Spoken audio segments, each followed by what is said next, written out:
about that. Let's demystify a little bit of author etiquette.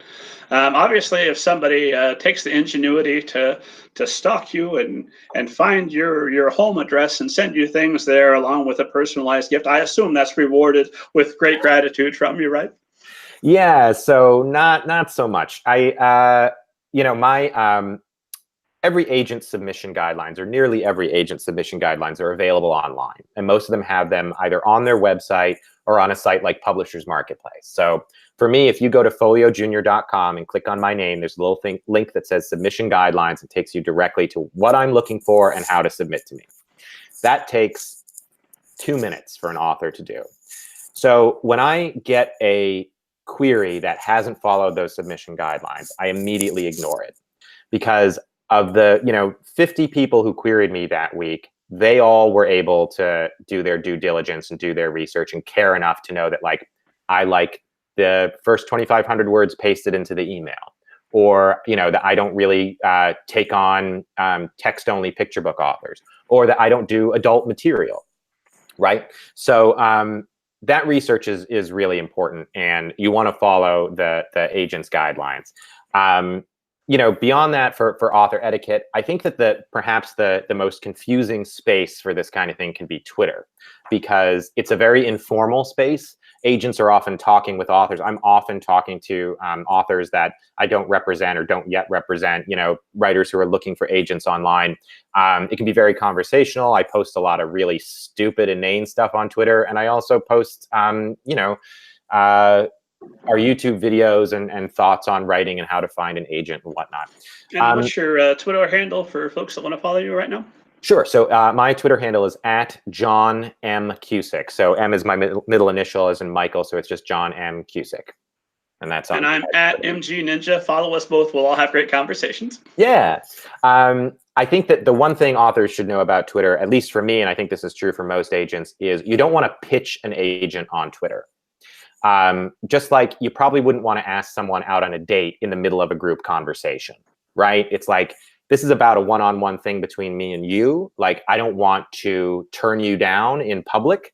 And if this is something I really want, I don't want all of my agent colleagues to know that I'm really into it. Like, query me properly, and we'll talk about it via email or via phone. But pitching on Twitter really is not the place to do it. And the same is true for like messaging or messaging on Facebook or whatnot.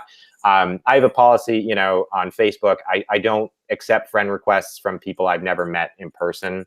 It's just not, Facebook isn't a professional space for me the way that Twitter is.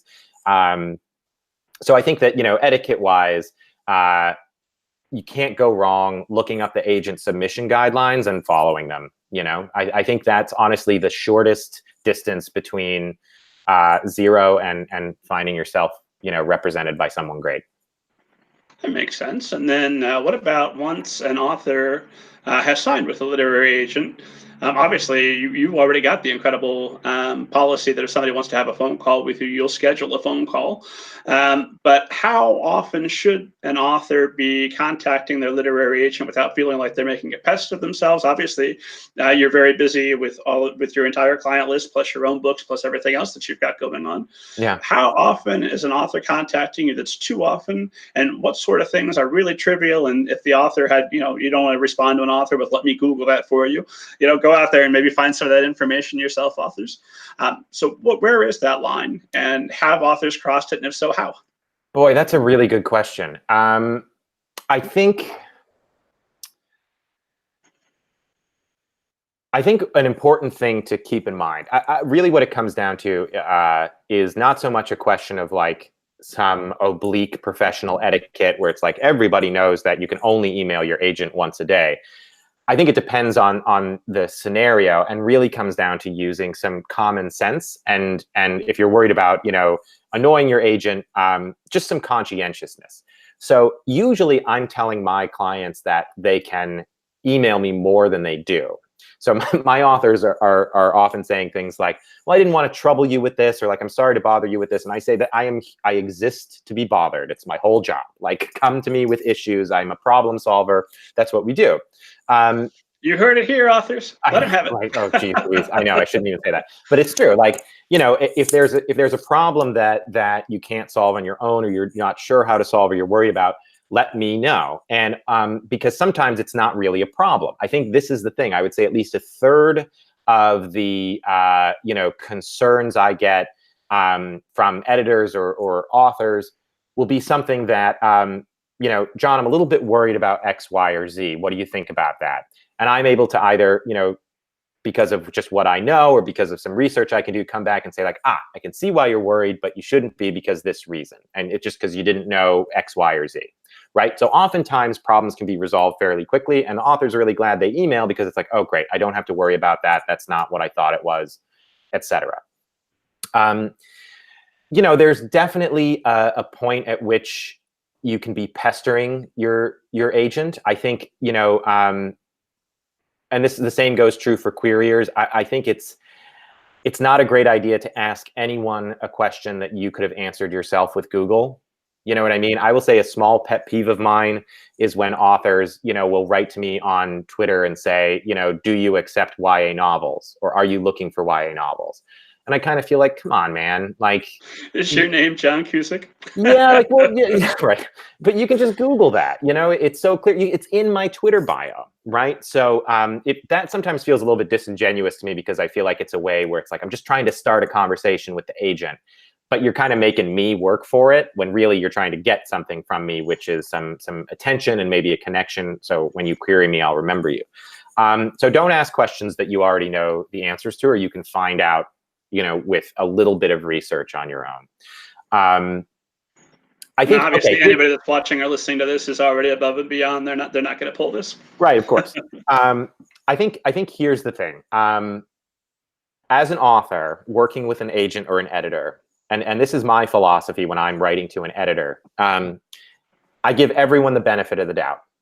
If it seems like someone has done something, totally wrong or unethical or dumb or that I totally disagree with, if something seems like, I'm just ready to pull my hair out, I write to the person, who's the person I need to write to.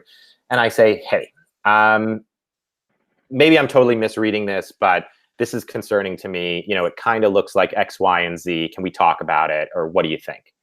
And a lot of the time, it's not what I thought it was. It's not what it looked like. That a lot of the time there is a good answer. And I think where writers can get into trouble with their agents is they can see something or think something is going on and not have it quite right. And, sort of explode emotively in an email, saying like, I can't believe this happened. And, this is a total panic moment. And, this is a total disaster. And, as an agent, I get to write back and say, well, she didn't reply to that email because she had her baby this morning. You know what I mean? Like, that's right. It can sometimes be like, I just didn't know. Like, she just, I didn't know she was going on maternity leave, or I didn't know this happened. So I think it's a good practice in life, in business, to not come off too strong to begin with. Now, when it's time to get mad, I always say, getting mad is a tool in my agent's toolbox. I only take it out when it's going to help my author get what they want. Okay, here comes the good stuff. I'm leaning forward now. When do you get mad? I will tell you, there is one thing in professional life that really sort of is a pet peeve of mine and upsets me.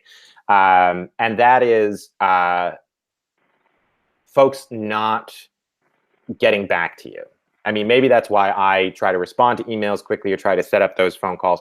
We are all busy, but when I can't get back to my author on a project or something's taking too long and I know they're waiting and they've followed up with me, I know that mindset. I know that they're thinking like, oh God, he hates the book, or they could be feeling very anxious about not hearing from me. So I always write back and say, I'm sorry, I'm not there yet. I haven't started it yet, or I'm just getting into it. I will get back to you soon. I might try to give them a date, but I don't let them sit and stew. And professionally, if there are folks who never get back to you, and their communication style isn't one in which they feel the need to say like, hey, I just want to give you an update. I still haven't done it yet, but I'm here and I care enough to get back to you. People have different communication styles. I don't think everyone who does that is trying to be rude, but that makes me not want to work with them because that kind of communication style I don't think is conducive to doing good work together. So that's the kind of place where I will get mad after a certain point, where it's just, if you want to continue to work on X, Y, or Z, like, you need to get back to me in a reasonable time. And is that true with editors or anybody involved with the book process beyond the author as well? Oh yeah, absolutely. And again, what I try to do in these situations is to give people the benefit of the doubt, because stuff comes up in our personal lives. I had last year, 2018 was a very difficult year for me personally because of reasons. And so, I felt a little bit like I had to scramble to get back to some stuff. So, I think that that's totally fair. But again, I'm just talking about my own personal pet peeves, where people aren't getting back, even to just say, hey, I'm working on it. I find that to be a little bit rude. So that can be a place where I might exert a little bit more pressure for me personally. But, there are situations in which, as an agent, you really have to fight for what your author wants, because at the end of the day, a publisher is a company, and companies can't care about people because they're not people themselves. And, they're out for their bottom line, which is totally fine. But that means that your publisher's needs and the author's needs are, synced up 90% of the time, but not always, right? So there might be conflicts that arise, and that can be a place where, an agent has to put their foot down. But again, my personal philosophy is that there's always a human being on the other side of the phone. They're doing their best usually to do their best for the book. So I'm not a shouter. I'm not one of those agents who throws phones. Secretly, I almost wish that I was, because there's like a twisted part of me that's like, oh man, that's so tough, that's so cool. But in reality, it's just, I couldn't imagine, being rude to somebody like that. So I try to keep those lines of communication open, and to only really be forceful, if you want to call it that, when it feels absolutely necessary, and when I feel like my author is not being respected by whoever the person on the other end of the line is. Now, as I'm saying this, the binary is usually like authors on one hand and editors on the other. I don't want it to sound like I'm just talking about editors who don't do their job well. The editors I work with are amazing. Everyone I have a book with, I adore. I assume you're not placing a book with an editor you think is going to be a dirtbag, right?